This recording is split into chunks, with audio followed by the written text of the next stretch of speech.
പിന്നെ നമുക്ക് വന്ന ഇപ്പോൾ റീസെൻ്റ് ആയിട്ട് വന്നിരിക്കുന്നതാണ് എനിക്ക് സെൻട്രൽ AC ചെയ്യണം, പക്ഷെ VRF പോലെ അധികം എക്സ്പെൻസിലേക്ക് പോകാൻ താല്പര്യമില്ല.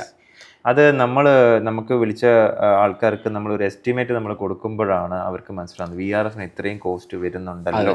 അപ്പം നമ്മളത് കോസ്റ്റിൻ്റെ ഇഷ്യൂ വരുമ്പോഴേക്കും നമ്മളത് മാറ്റി കൊടുക്കാറുണ്ട്, വേറെ ഓപ്ഷൻസ് നമ്മൾ കൊടുക്കാറുണ്ട്. തീർച്ചയായിട്ടും നമുക്ക് 2 ഓപ്ഷൻസ് ഉണ്ട്. എനിക്ക് തോന്നുന്നു 2-3 ഓപ്ഷൻസ് ഉണ്ട്. അതായത് ഫസ്റ്റ് വൺ എന്ന് പറയുന്നത് നോൺ ഇൻവേർട്ടർ മെഷീൻസിൽ ഫുള്ള് ചെയ്യാം, അപ്പൊ കോസ്റ്റ് നല്ലോണം കുറയും. നമ്മളിപ്പോൾ പറയുന്നത് സ്പ്ലിറ്റ് അല്ല എന്ന് പറയുന്നത് ഒരു ഓപ്ഷൻ ഇവിടെ നിൽക്കണം, അത് മാറ്റി വെക്കാം. നമുക്ക് രണ്ടാമത്തെ ഓപ്ഷനുണ്ട്, കസറ്റിൽ വേണമെങ്കിൽ പോവാം. ചില ഏരിയകളിലെ കസറ്റ് കൊടുക്കാൻ പറ്റുള്ളൂ, അത് വഴിയെ പറയാം, അവിടെ ഇവിടെ ഡ്രോബാക്ക് വരുന്നുണ്ട്. ബാക്കിയുള്ള സ്ഥലത്ത് നമുക്കുണ്ടെങ്കിൽ central AC look and feel എന്ന് പറയുന്ന ഒരു കിട്ടണമെന്നുണ്ടെങ്കിൽ നമുക്ക് കൺസീൽഡ് ഡക്റ്റബിൾ AC കൊടുക്കാം. ഇത് എല്ലാ ബ്രാൻഡുകളും ഉണ്ട് കൺസീൽഡ് ഡക്റ്റബിൾ വരുന്നുണ്ട്. അപ്പോൾ കൺസീൽഡ് ഡക്റ്റബിൾ വരുമ്പോൾ തന്നെ മിക്കവരും നോൺ ഇൻവേർട്ടർ മെഷീൻസ് ഉണ്ടോ എന്ന് ഇപ്പോഴും ശ്രദ്ധിക്കുന്നവരുണ്ട്. അത് എനിക്ക് തോന്നുന്നു അധികം അറിവില്ലായ്മ തന്നെയത്. ഈ നോൺ ഇൻവേർട്ടർ മെഷീൻസ് ഇപ്പോഴും അവൈലബിൾ ആണ്, പക്ഷെ നമ്മൾ സജസ്റ്റ് ചെയ്ത് കൊടുക്കുന്ന കുറച്ച് അണ്ടർ സർട്ടൻ കണ്ടീഷൻസ് ഉണ്ട്. അതായത് ഇവരുടെ ഏരിയ കാര്യങ്ങൾ അതൊക്കെ നോക്കിയിട്ട്, പിന്നെ അതുപോലെ തന്നെ ഇപ്പം ഞാൻ ഒരെണ്ണം റിവീൽ ചെയ്യാം. അതായത് സോളാർ ചെയ്യുന്ന ഒരു വ്യക്തിയാണെങ്കിൽ അവർക്ക് നോൺ ഇൻവേർട്ടറിലേക്ക് പോവാം, അല്ലേ? ഇപ്പം വലിയ പവർ കൺസംഷൻ ഒന്നും അത്രയും വലിയ പ്രശ്നങ്ങൾ വരത്തില്ല. കാരണം ഈ സോളാറിന് ഇപ്പം ഈ നോൺ ഇൻവേർട്ടർ മെഷീൻസും ഇൻവേർട്ടർ മെഷീൻസും തമ്മിൽ ഏകദേശം എനിക്ക് തോന്നുന്നു ഒരു 20,000 വരെയൊക്കെ വേരിയേഷൻസ് ഡിപ്പെൻസ് ഓൺ ബ്രാൻഡാണ്. നമുക്ക് ഒരെണ്ണം ഫിക്സഡ് ആയിട്ട് പറയാൻ പറ്റില്ല. എങ്കിലും ഇപ്പോഴത്തെ കണ്ടീഷൻ അനുസരിച്ച് കുഴപ്പമില്ലാത്ത അത്യാവശ്യം നല്ലൊരു ബ്രാൻഡിന് നോൺ ഇൻവേർട്ടറും തമ്മിൽ ഒരു 20,000 രൂപയുടെയൊക്കെ വ്യത്യാസം വരാറുണ്ട്, അല്ലേ? അപ്പോൾ അതിൽ നിന്നും നിങ്ങൾ സോളാർ ചെയ്യുന്നു, ഒരു വലിയ എമൗണ്ട് ഇൻവെസ്റ്റ് ചെയ്ത് സോളാർ ചെയ്യുന്നു, അതിന് പുറമെ ഇൻവേർട്ടർ മെഷീൻസിലേക്കും പോകേണ്ട ആവശ്യമില്ല. തീർച്ചയായിട്ടും നിങ്ങൾക്ക് നോൺ ഇൻവേർട്ടർ ചെയ്യാം. ഈ നോൺ ഇൻവേർട്ടർ ചെയ്യുന്നത് തന്നെ അല്ല, ഇത് എല്ലാവരും പറഞ്ഞു കൊടുക്കുമെന്ന് എനിക്കറിയത്തില്ല. ഇതിന് പൈപ്പിങ്ങിന്റെ ലെങ്ത് നമുക്ക് എക്സ്റ്റെൻഡ് ചെയ്യാം. തീർച്ചയായിട്ടും, അല്ലെ? നമ്മുടെ ഒരു പരിധിയുണ്ട്, ഒരു ലിമിറ്റ് ഉണ്ട് അതിനും. അതും പക്ഷെ ബ്രാൻഡ് അത് മെൻഷൻ ചെയ്തിട്ടുണ്ട്. ഇതൊക്കെ അറിയാവുന്നവരെ കൊണ്ട് വേണം ചെയ്യിക്കാനായിട്ട്. ഏത് വെണ്ടർ ആയിക്കോട്ടെ, ഏത് കോൺട്രാക്ടർ ആയിക്കോട്ടെ, നിങ്ങൾ ചെയ്യുമ്പോൾ അത്യാവശ്യം വെൽ എക്സ്പീരിയൻസ്ഡ് ആയിട്ടുള്ള ഒരാളെ കൊണ്ട് ചെയ്യണം. നമ്മൾ മാത്രം പെർഫെക്റ്റ് എന്ന് നമുക്ക് പറയാൻ പറ്റത്തില്ല. എല്ലാവരും മാർക്കറ്റിൽ നല്ല രീതിയിൽ ചെയ്യുന്ന ആൾക്കാരുണ്ട്, ഒരുപാട് പേരുണ്ട്. അപ്പോൾ നിങ്ങൾ എടുക്കുന്നതിന് മുമ്പ് അവരെ പറ്റി ഒരു ഹിസ്റ്ററി ചെക്ക് ചെയ്യുക, അവരുടെ സർവീസ് അവൈലബിലിറ്റി എങ്ങനെ ഉണ്ടെന്ന് നോക്കുക, നിങ്ങൾക്കൊരു ഇഷ്യൂ ഉണ്ടായാൽ എത്ര അവേഴ്സിനുള്ളിൽ നിങ്ങളെ കണക്ട് ചെയ്യും എന്നുള്ളത് ചെക്ക് ചെയ്യുക. അപ്പോൾ ഇങ്ങനെയുള്ള ഒരുപാട് ഫാക്ടേഴ്സ് ഒക്കെ ചെക്ക് ചെയ്തതിന് ശേഷം മാത്രമേ ആ വെണ്ടറെ പോകാവുള്ളൂ. ലാസ്റ്റ് പ്രൈസിങ് പോകാവുള്ളൂ, അല്ലേ? ലാസ്റ്റ് പ്രൈസിങ് പോകാം. ഇപ്പം നമ്മൾ പറഞ്ഞു കൊടുത്ത ആൾക്കാർക്ക് പറയുമ്പോൾ നമ്മൾ ചിലപ്പം ആദ്യം നമ്മൾ VRFന്റെ ഒരു എസ്റ്റിമേറ്റ് ആയിരിക്കും കൊടുക്കുന്നത്. അതിനുശേഷം നമ്മൾ VRF മതിയെന്ന് ചില കേസുകളിൽ ആൾക്കാർ പറയാറുണ്ട്. പക്ഷെ എത്രയും കോസ്റ്റ് പോകുമ്പോൾ അവർ പറയും, അയ്യോ അത്രയും കോസ്റ്റ് നമ്മുടെ ബഡ്ജറ്റിൽ സെക്കൻഡ് ആയിട്ട് വരുന്നതാണ്, അത് അത്രയും പ്ലാൻ ചെയ്തില്ല. നമ്മൾ പിന്നെ രണ്ടാമത്തെ ഓപ്ഷൻ നമ്മൾ ഇൻവെർട്ടർ ഡക്റ്റബിൾ ആണ് കൊടുക്കുന്നത്. ഇൻവെർട്ടർ ഡക്റ്റബിൾ കൊടുക്കുമ്പോൾ അഡ്വാൻറ്റേജ് എന്താണെന്ന് പറഞ്ഞു കൊടുക്കാറുണ്ട്. അപ്പം അതും ബഡ്ജറ്റ് ഇഷ്യൂ വരുമ്പോഴാണ് നമ്മൾ നോൺ ഇൻവെർട്ടർ ഡക്റ്റബിൾ എന്ന മൂന്നാമത്തെ ഓപ്ഷനിലേക്ക് പോകുന്നത്. അപ്പം അങ്ങനെ വരുമ്പോൾ അവർക്ക് ആ ലുക്ക് ആൻഡ് ഫീൽ നമുക്ക് അതേപോലെ കംപ്ലീറ്റ് ആയിട്ട് ചെയ്യാൻ പറ്റും. പിന്നെ നമ്പർ ഓഫ് ഔട്ട്ഡോഴ്സ് കൂടുതൽ വരും. അത് ഒരു ആർക്കിടെക്റ്റിന്റെ അല്ലെങ്കിൽ ആ എഞ്ചിനീയറിന്റെ ഒരു ഷോവാളൊക്കെ എക്സ്ട്രാ ക്രിയേറ്റ് ചെയ്തിട്ടൊക്കെ ചെയ്ത് നമുക്ക് നമ്മൾ നേരത്തെ പറഞ്ഞ പോലെ ഡ്രോയിങ് സൈഡിലാണെങ്കിൽ നമ്മൾ അത് കോൺട്രിബ്യൂട്ട് ചെയ്ത് എങ്ങനെയൊക്കെ അഡ്ജസ്റ്റ് ചെയ്ത് ചെയ്യാൻ പറ്റും എന്നുള്ളത് നമുക്ക് പറഞ്ഞു കൊടുക്കാം, സജഷൻസ് കൊടുക്കാം. അതെ. അപ്പൊ പിന്നെ അത് തന്നെയല്ല, ഇപ്പം കോസ്റ്റ് ചില കേസുകൾ പറയും, അയ്യോ നോൺ ഇൻവെർട്ടർ പോയി കഴിഞ്ഞാൽ വലിയ കറണ്ട് ചാർജ് വരില്ലേ എന്ന് ചോദിക്കുന്ന കേസുകളുണ്ടല്ലോ. അപ്പൊ അങ്ങനെ വരുമ്പോൾ നമ്മൾ അവിടുത്തെ ചെക്ക് ചെയ്ത് ആ സെനേറിയോ ചെക്ക് ചെയ്തിട്ട്, അല്ലെങ്കിൽ അവിടുത്തെ പർപ്പസ് ചെക്ക് ചെയ്തിട്ട് ഏതാണോ കൂടുതൽ നേരം നിൽക്കുന്നത് അവിടെ കോമ്പിനേഷൻസ് ആയിട്ട് നമ്മൾ കൊടുക്കാറുണ്ട്. ഇത് പക്ഷേ എല്ലാവരും കൊടുക്കാറില്ല. ഇൻവെർട്ടറിന്റെയും നോൺ ഇൻവെർട്ടറിന്റെയും കോമ്പിനേഷൻ ആയിട്ട്. അത് ഈ 4-star ഹോട്ടലിൽ പോലും നമ്മൾ കൊടുത്തിട്ടുണ്ട്. പക്ഷേ ഇവിടെ ഒരു കുഴപ്പം എന്ന് പറയുന്നത്, നമ്മളിപ്പോൾ റീസെന്റ് ആയിട്ട് നമ്മൾ കാസർഗോഡ് കൊടുത്തപ്പോൾ നമ്മളെ ആ ഒരു ബ്രാൻഡിലെ സ്റ്റാഫ് നമ്മളത് ചോദിച്ചു, നിങ്ങൾ ഈ കൊടുക്കുന്ന കോമ്പിനേഷൻ അവരുടെ ബ്രാൻഡിൽ ഇല്ല, അത് ഡൈക്കിന്റെ അതായത് അല്ലേ എന്നാണ്. ഡൈക്കിന്റെ സ്പെക്കിൽ നിങ്ങൾ കൊടുത്താൽ ഞങ്ങൾ എങ്ങനെ തരും? ഡൈക്കിനിലല്ല, ഡൈക്കിനിലുണ്ട്, മിത്സുബിഷിയിലുണ്ട്, ജനറലിലുണ്ട്. ജനറൽ നല്ലൊരു മെഷീനാണ്, ജനറലും ഉണ്ട്. പക്ഷെ അവരുടെ ബ്രാൻഡിൽ അതില്ല. അപ്പൊ അതുകൊണ്ട് അവർക്ക് അതില് കൊട്ടേഷൻ വെക്കുമ്പോൾ അവർ ഹയർ ടണ്ണേജിലേക്ക് അപ്പൊ പ്രൈസ് കൂടും. അതെ, അതിപ്പോ നമുക്കിപ്പോ നമ്മളല്ല അത് ഫിക്സ് ചെയ്യും.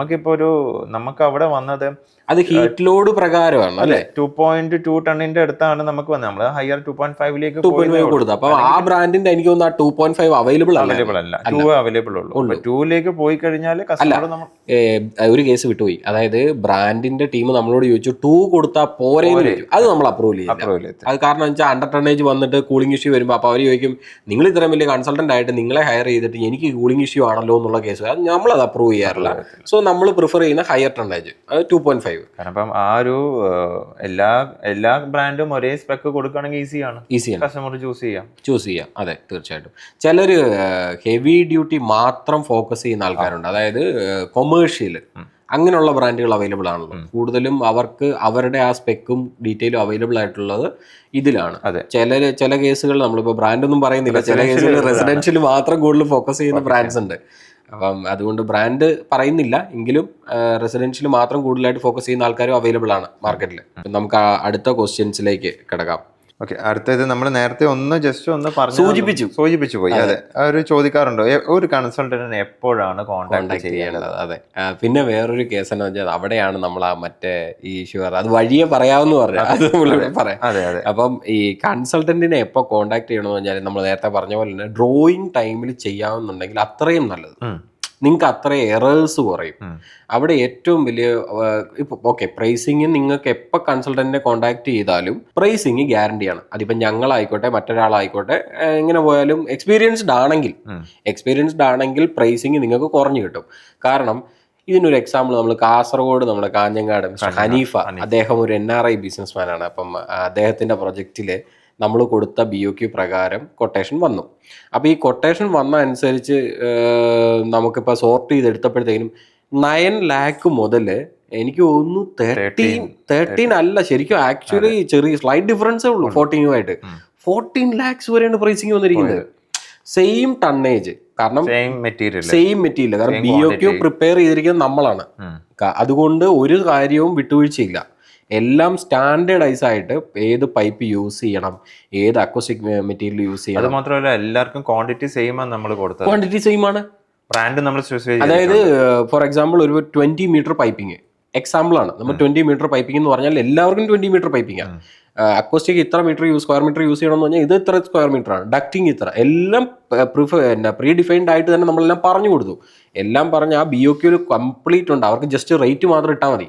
ഈ റേറ്റിലാണ് ഈ ഡിഫറൻസ് വന്നത്. അത് നമ്മൾ സോർട്ട് ചെയ്തപ്പോൾ മനസ്സിലായത് മെഷീൻ റേറ്റ് മാത്രമല്ല, മെഷീനാണ് പോട്ടെന്ന് പറയും. ഇപ്പം മെഷീനിലാണെങ്കിൽ ഇന്ത്യൻ മാനുഫാക്ചറിങ്, ഇപ്പം വോൾട്ടാസ് പിന്നെ ബ്ലൂ സ്റ്റാർ, ഇത് ഈ രണ്ടും ഇന്ത്യൻ ബ്രാൻഡാണ്. അപ്പം നമുക്ക് മോസ്റ്റ് എക്കണോമിക്കലായിട്ട് ചെയ്യാൻ പറ്റുന്ന 2 ബ്രാൻഡാണ് വോൾട്ടാസും ബ്ലൂ സ്റ്റാറും. അപ്പം അതിൽ തന്നെ ബ്രാൻഡിനെ പറ്റി പല പരാമർശങ്ങളും ഉണ്ട്, നമുക്കിപ്പോൾ അതിനകത്ത് ഒന്നും പറയാനില്ല. അത് നിങ്ങളുടെ തന്നെ റിസർച്ചിൽ എടുക്കുക എന്നുള്ളതാണ്. നമ്മളിപ്പോൾ പറഞ്ഞു കഴിഞ്ഞാൽ അത് ഒരു ബ്രാൻഡിനെ വിമർശിക്കലായി പോകും, അങ്ങനെ പറയുന്നില്ല. എങ്കിലും ഈ ബ്ലൂ സ്റ്റാറും വോൾട്ടാസും ആണ് എൻട്രി ലെവൽ നിങ്ങൾക്കൊരു, കാരണം ഇന്ത്യൻ ബ്രാൻഡാണ്, ഇന്ത്യയിൽ മാനുഫാക്ചറിങ് ഉണ്ട്. അപ്പോൾ അതുകൊണ്ട് ഈ 2 ബ്രാൻഡ് നമുക്ക് അവിടെ തൊട്ട് തുടങ്ങാം. ഇങ്ങനെ എടുത്ത് മേലേക്ക് വന്നപ്പോഴത്തേക്കിന് ഇമ്പോർട്ട് ബ്രാൻഡ് ആയിട്ടുള്ള ജനറൽ, മിത്സുബിഷി ഇതുപോലുള്ള ബ്രാൻഡുകൾ വരെ അവൈലബിൾ ആണ്. അപ്പോൾ ഇതില് ഈ ആക്ച്വലി ഇന്ത്യൻ ബ്രാൻഡിനെ നമുക്കൊന്നൊരു മാറ്റി വെക്കാം, കാരണം അവരുടെ പ്രൈസിങ് അതുകൊണ്ടാണ് കുറഞ്ഞതെന്നായിരിക്കും ചിലപ്പോൾ മിക്കവരും പറയുന്നത്. പക്ഷേ അതിലുപരി ജാപ്പനീസ് ബ്രാൻഡായ വേറെ ബ്രാൻഡ് ഉണ്ട്.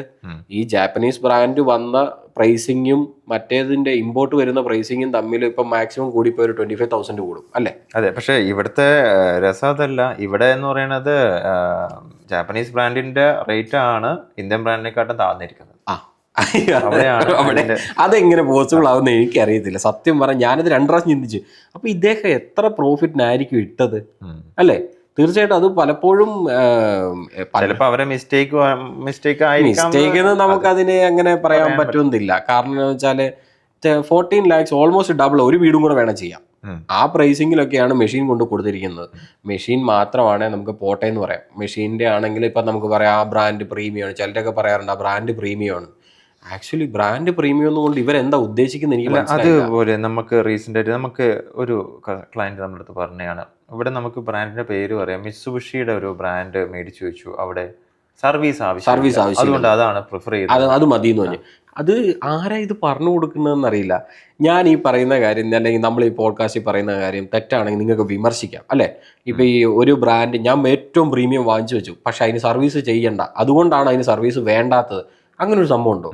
അങ്ങനെ ഒരു സംഭവം അതാണ് എനിക്ക് മനസ്സിലാകത്തെ. സർവീസ് ചെയ്യാത്ത മെഷീനാണെങ്കിൽ എല്ലാവർക്കും അത് മേടിച്ചു, എല്ലാവർക്കും അത് മേടിച്ചു. കാരണം വൺ ടൈം ഇൻവെസ്റ്റ്മെന്റാ. ഇപ്പൊ ഈ ലോങ് ടേമിൽ ഇപ്പൊ ഇവരെ പർട്ടിക്കുലർ ടൈം ഫ്രെയിമിൽ വിളിച്ച് അവരുടെ ആദ്യത്തെ 1 year മാത്രമേ വാറണ്ടി ഉള്ളൂ അല്ലേ. അതായത് ഈ കോൺട്രാക്ടർ വാറണ്ടി ഉള്ളൂ, ഫ്രീ സർവീസ്. ആ ഫ്രീ സർവീസിന് ശേഷം വന്നാൽ എങ്ങനെ പോയാലും ലേബർ കൊടുക്കേണ്ടി വരും. വാട്ടർ വാഷേ മോസ്റ്റ്ലി വരാറുള്ളൂ നല്ല ബ്രാൻഡ്സിന്. വാട്ടർ വാഷ് വരുമ്പോഴത്തേക്കിനും അതിന്റെ ലേബർ കൊടുക്കേണ്ടി വരും. എന്നാലും ചിലപ്പോൾ ചെറിയ സെൻസറോ അങ്ങനെ അതിലൊക്കെ പോവാം. മെഷീൻ അല്ലേ, കാരണം അത് ഡിപ്പെൻഡ്സ് ഓൺ യൂസേജ് ആണ് അല്ലേ. നല്ലപോലെ യൂസേജ് ഒക്കെ വന്നു കഴിഞ്ഞാൽ ചില ഇഷ്യൂസ് ഒക്കെ വരാറുണ്ടാവും. പക്ഷെ അതൊന്നും ഈ 1 year കൊണ്ട് വരത്തൊന്നുമില്ല. എന്തായാലും എനിക്ക് തോന്നുന്നു ഒരു 3 year ശേഷമൊക്കെ കുറേശ്ശെ ചെറിയ ഇഷ്യൂസ് വരും. അപ്പൊ അത് തന്നെ നമ്മളൊരു ബാറിൽ മെഷീൻ സപ്ലൈ കൊടുത്തിട്ട് നമുക്ക് ആകെപ്പാടെ അതിന്റെ പോയത് എന്താ, അതിന്റെ ബെയറിംഗ് ആണ്. അത് ഏകദേശം ഒരു 1250 മാത്രമേ നമ്മൾ ചാർജ് ചെയ്തിട്ടുള്ളൂ. 6 വർഷമായി. 6 വർഷം എന്ന് പറഞ്ഞാൽ മോർണിംഗ് 11 to നൈറ്റ് 10 o'clock വരെയാണ്ട് കണ്ടിന്യൂസ് ഓടുന്ന മെഷീനാണ്. അതിന് ആകെപ്പാടെ പോയത് അത് മാത്രമാണ്. അപ്പോൾ അതുകൊണ്ട് ഇങ്ങനെയുള്ള AC ചെയ്യുന്നതുകൊണ്ട് വലിയ മെയിൻ്റനൻസ് വരുന്നു എന്നുള്ളതും തെറ്റിദ്ധാരണ. അപ്പോൾ പറഞ്ഞു വന്നാൽ മറ്റൊന്നുമല്ല, ഈ പ്രീമിയം ബ്രാൻഡ് വാങ്ങിച്ചു വെച്ചാൽ അതിന് മെയിൻ്റനൻസ് ഫ്രീ ആണെന്ന് പറയുന്നത് എന്താണെന്ന് നമുക്ക് മനസ്സിലാകുന്നില്ല. അപ്പോൾ അത് വെറും തെറ്റിദ്ധാരണയാണ് അല്ലേ. തീർച്ചയായിട്ടും. അപ്പം ഇനി നമുക്ക് അതുപോലെ തന്നെ വേറൊരു കേസ് എന്താന്ന് വെച്ചാൽ, ഈ ബ്രാൻഡ് വന്നപ്പോഴത്തേക്കിനും പ്രൈസിങ്ങിന്റെ കേസ് നമ്മളെ കോൺടാക്ട് ചെയ്യുന്നത്, അതാണ് നമ്മൾ പറഞ്ഞുകൊണ്ടിരുന്നത്. അപ്പോൾ ഈ പ്രൈസിങ്ങിന്റെ ഡിഫറൻസ് വന്നപ്പോഴത്തേക്കിനും നമ്മൾ എന്നിട്ട് നമുക്ക് കൺസൾട്ടന്റ് ആയിട്ട് നിൽക്കുക, നമ്മൾ ഒരു കാരണവശാലും വരുന്ന കൊട്ടേഷൻ റിവീൽ ചെയ്യാറില്ല. നമ്മൾ എല്ലാവരോടും കൊട്ടേഷൻസ് വാങ്ങിച്ചിട്ട് നമ്മൾ പക്ഷെ ഗ്യാരണ്ടി കൊടുക്കുന്ന ഒരു കാര്യമാണ്, മിനിമം 5 കൊട്ടേഷൻസ് നമ്മൾ കൊടുക്കും. നമ്മളെന്ന് വെച്ചാൽ നമ്മൾ 7 കൊടുത്തിട്ടുണ്ട്. സോ എനിക്ക് തോന്നുന്നു 7 ആണോ 8 ആണെന്ന് തോന്നുന്നു. 7 വന്ന് 8 ഒരെണ്ണം വരുന്നുണ്ട് അല്ലേ. അപ്പൊ ആ ബ്രാൻഡിന്റെ എല്ലാ കൊട്ടേഷൻ നമ്മൾ ആ കസ്റ്റമറിന് കൊടുത്ത് ആ കസ്റ്റമർ അതിൽ നിന്ന് നമ്മൾ കൂടെ ഹെൽപ്പ് ചെയ്യും. ഏതാണ് നിലവിൽ എറർ ഫ്രീ, കുറച്ചും കൂടെ ട്രബിൾ ഫ്രീ ആയിട്ടുള്ള മെഷീൻ ഏതാണെന്നുള്ളൊരു ഹെൽപ്പ് നമ്മുടെ ഭാഗത്തുനിന്ന് ഉണ്ടാവും.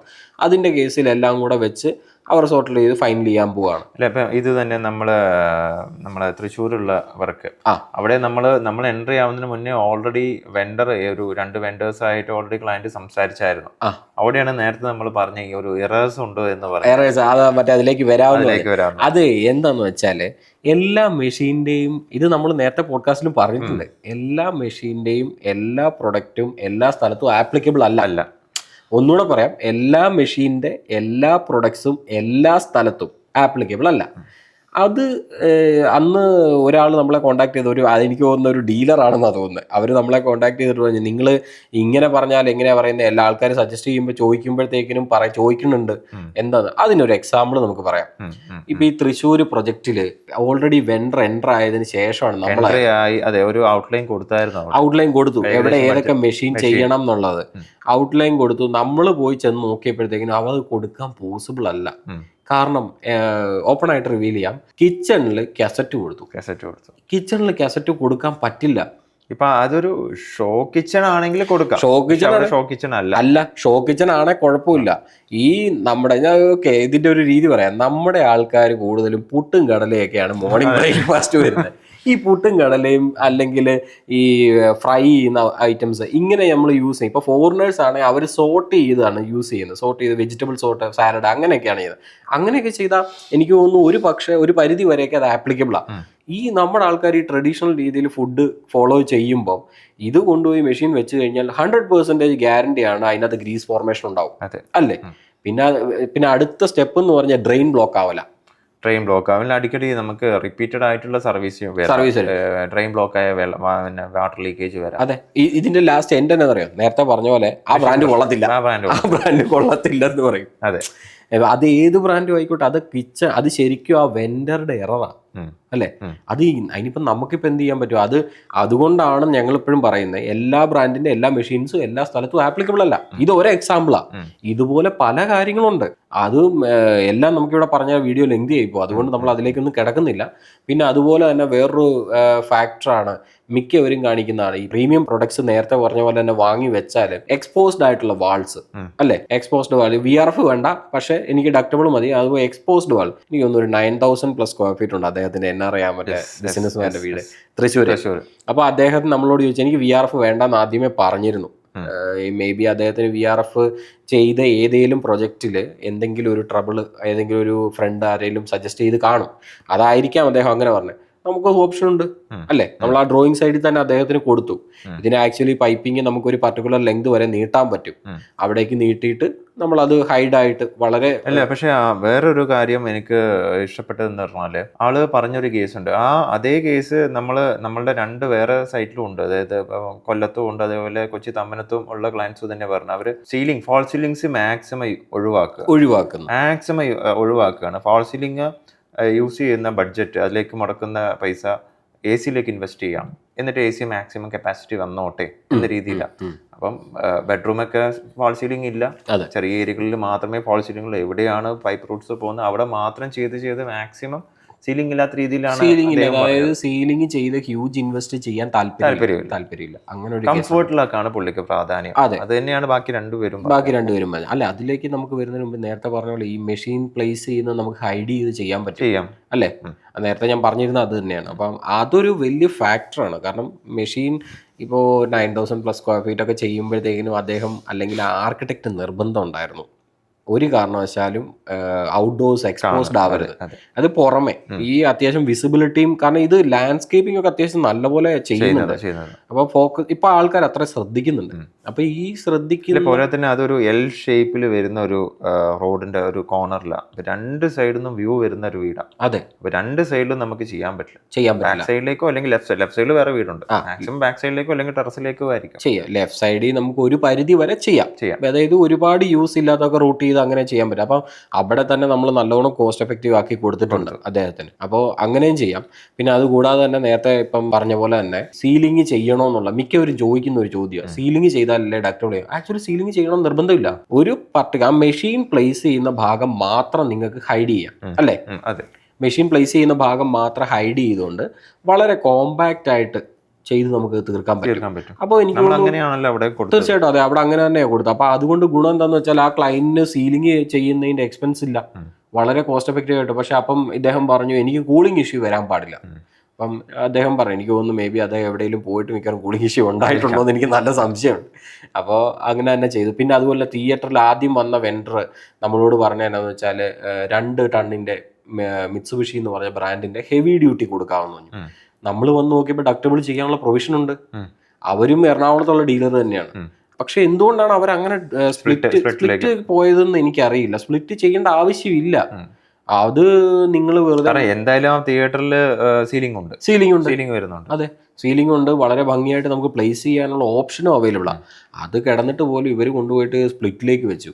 അതെന്താണെന്നറിയോ, നമ്മൾ എല്ലാ ഏരിയയും സെന്ററിൽ കൊടുത്തിട്ട് ഒരു പർട്ടിക്കുലർ ഏരിയ സ്പ്ലിറ്റ് ഇരിക്കുമ്പോൾ ഒരു ബുദ്ധിമുട്ടാണ്. കാരണം ആ ഒരു ലുക്കിനൊക്കെ അത്ര ഇമ്പോർട്ടൻസ് കൊടുക്കുന്ന ആൾക്കാർ. പക്ഷെ ചിലപ്പോൾ എന്ന് പറഞ്ഞാൽ ഇപ്പം എക്സാമ്പിൾ ഇപ്പോൾ ഒരു കസ്റ്റമറിന് ഇപ്പം AC ചെയ്യണം, വീട്ടിലേക്ക് AC ചെയ്യണം. അവർ ചിലപ്പം കൺസൾട്ടൻസിനൊന്നും ആയിരിക്കും ആദ്യം എൻക്വയറി ചെയ്യുന്നത്. അവർ നോർമൽ അടുത്തുള്ള ഏതെങ്കിലും ഡീലറിലേക്ക് പോകും. അപ്പൊ ആ ഡീലർ വന്നു നോക്കി കഴിഞ്ഞാൽ അവർ ചിലപ്പോൾ ഫുള്ള് റിവീൽ ചെയ്ത് കൊടുക്കണം എന്നില്ല. അത് വലിയൊരു ഫാക്ടറാണ്. കാരണം അവരെല്ലാം റിവീൽ ചെയ്ത് കൊടുത്തു, എല്ലാ പോസിബിലിറ്റിയും കൊടുത്തു, എല്ലാ ഓപ്ഷൻസും കൊടുത്തു കഴിഞ്ഞിട്ട് അവർക്ക് തന്നെ വർക്ക് കിട്ടും എന്നത് ഒരു ഗ്യാരണ്ടി ഇല്ല. കാരണം എന്നാ, അങ്ങനെ കൊടുക്കുന്നവരുണ്ട്, ഇല്ലെന്ന് പറയുന്നില്ല. പക്ഷെ അത് നമുക്കൊരു ബിലോ 5% പറയാൻ പറ്റുള്ളൂ. കാരണം ഈ വ്യക്തിയെ കൊണ്ട് ഔട്ട്പുട്ട് എടുപ്പിച്ചിട്ട്, കാരണം എല്ലാരും ചിന്തിക്കുന്നത് എല്ലാം ബിസിനസ് അല്ലേ. ചില പേര് അത് മാത്രമല്ല, ചിലവര് ഡ്രോയിങ് വരെ ചോദിച്ച ഡ്രോയിങ്ങും കൊടുത്ത മേടിക്കും. തീർച്ചയായിട്ടും ചിലർ മേടിക്കാറുണ്ട്. നമ്മൾ കൺസൾട്ടന്റിൽ നിന്നപ്പോഴത്തേനും ആദ്യം വന്ന വെണ്ടർ പറഞ്ഞിരുന്നു,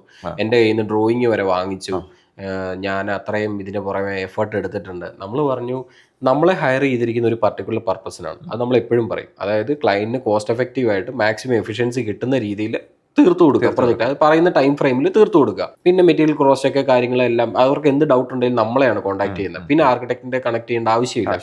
അപ്പം നമ്മളായിട്ട് കണക്ട് ചെയ്ത് കഴിഞ്ഞാൽ നമ്മൾ അതിന്റെ സജഷൻസ് എല്ലാം കൊടുക്കാറുണ്ട്. അപ്പോൾ ഈ പറഞ്ഞ ആ വെണ്ടർ നമ്മളോട് പറയും, ഞാൻ ഇത്രയും ടൈമും എഫേർട്ടും ഇട്ടു, പക്ഷെ എനിക്ക് ഈ പ്രൊജക്റ്റ് കിട്ടുമെന്ന് ഇപ്പോൾ ഉറപ്പില്ല എന്ന് പറഞ്ഞു. അങ്ങനെ നമുക്ക് പറയാൻ പറ്റില്ല. എല്ലാം ബിസിനസ്സാണ് അൾട്ടിമേറ്റ്ലി. അതുകൊണ്ട് തന്നെ എനിക്ക് ക്ലയൻസിനോട് പറയാനുള്ള ഒരു കാര്യം എന്താ പറയുക, ഒരു കാരണവശാലും നിങ്ങൾ ആദ്യമേ വെണ്ടറെ ഫിക്സ് ചെയ്യരുത്.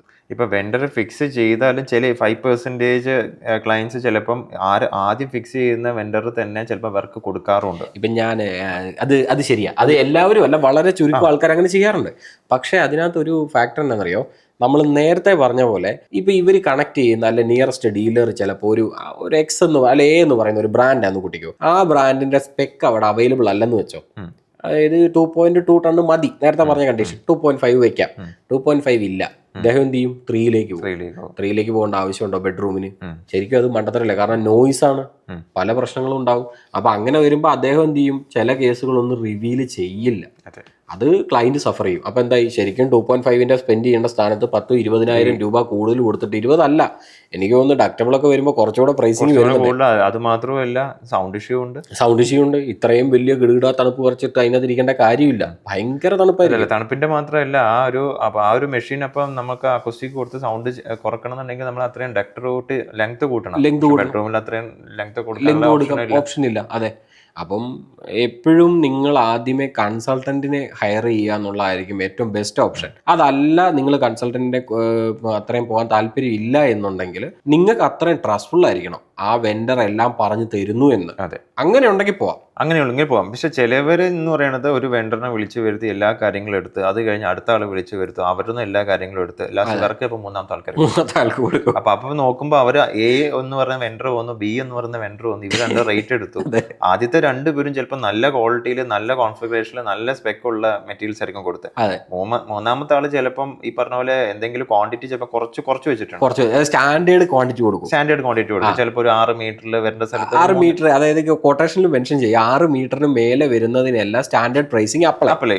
ടേംസ് ആൻഡ് കണ്ടീഷൻ അത് അവർ ശ്രദ്ധിക്കില്ല. ഇവിടുത്തെ കേസിൽ അത് തന്നെ, കാരണം ഫൈനൽ എഴുതുന്ന ആ പ്രൈസ് ആയിരിക്കും എല്ലാവരും നോക്കുന്നത്. ടേംസ് ആൻഡ് കണ്ടീഷൻസിലാണ് ഇതിന്റെ മൂന്നാമത്തെ ആൾ റേറ്റ് കുറച്ച് കൊടുക്കുന്നു, ആൾക്ക് വർക്ക് കൊടുക്കുകയും ചെയ്തു. അത് കഴിഞ്ഞിട്ട് വർക്ക് തുടങ്ങിയ ശേഷമാണ് പറയുന്നത് ബി അല്ലെങ്കിൽ എന്നെക്കാട്ട റേറ്റിലാണ് ഇപ്പം ലാസ്റ്റ് പ്രോജക്ട് ഫൈനൽ ചെയ്യുന്നത് തന്നെയല്ല, അതായത് അഡ്വാൻസ് വാങ്ങി തുടങ്ങി കഴിയുമ്പോഴായിരിക്കുമല്ലോ പയ്യെ കുറേശ്ശെ റിവീൽ ആകുമ്പോൾ പ്രശ്നം എന്ന് വെച്ചാൽ എന്ന് പറഞ്ഞ കോൺട്രാക്ടർ ആയിരിക്കും ഏറ്റവും ബെസ്റ്റ് സ്പെക്ക് കൊടുത്തത്. ബ്രാൻഡ് വൈസും മെറ്റീരിയൽ വൈസും ഏറ്റവും ബെസ്റ്റ് സ്പെക്കും ചിലപ്പോൾ അദ്ദേഹത്തിന്റെ ആയിരിക്കും ലേബർ, നല്ല ലേബർ, അതായത് വെൽ എക്സ്പീരിയൻസ്ഡ് ലേബർ ആയിരിക്കും. ആ ഒരു ഫീൽഡിലുള്ള വളരെ എക്സ്പീരിയൻസ്ഡ് ആയിട്ടുള്ള ആൾക്കാരാണെങ്കിൽ ആ സ്പെക്ക് പ്രകാരം വന്ന കോട്ടിന്റെ സെയിം റേറ്റ് ഈ പറഞ്ഞ സ്പെക്ക് ഇല്ലാത്ത ബ്രാൻഡും വരും, ഈ വെണ്ടർ ക്വാളിറ്റി ഇല്ലാത്ത പ്രൊഡക്റ്റും കയറ്റി വെക്കും. ആ 10 കൊല്ലം അത് കഴിയുമ്പോൾ ഗ്യാസ് ലീക്ക് അടിക്കും. ഗ്യാസ് ലീക്ക് അടിച്ച് കഴിയുമ്പോഴത്തേനും ക്ലയന്റ് സഫർ ചെയ്യും. ഗ്യാസ് ലീക്ക് അടിക്കാം, എയർ ലീക്ക് അടിക്കാം, ഇഷ്യൂ വരാം, പല ഇഷ്യൂ വരാം. ഇപ്പൊ ചിലപ്പോൾ ഞാൻ പറയട്ടെ, പിന്നീട് എന്തെങ്കിലും ഒരു ടോക്കൊക്കെ ആയിക്കഴിഞ്ഞാൽ സർവീസ് എന്ന് പറയുന്ന ഒരു ഫാക്ടർ ഉണ്ട്. എത്രയാന്ന് പറഞ്ഞാലും ഇപ്പം ബ്രാൻഡ് സപ്പോർട്ട് നിങ്ങൾക്ക് കിട്ടും. കാരണം എന്ന് വെച്ചാൽ ആ ബ്രാൻഡിന്റെ പ്രൊഡക്റ്റ് വാങ്ങി വെച്ചതുകൊണ്ട് ബ്രാൻഡ് സപ്പോർട്ട് കിട്ടും.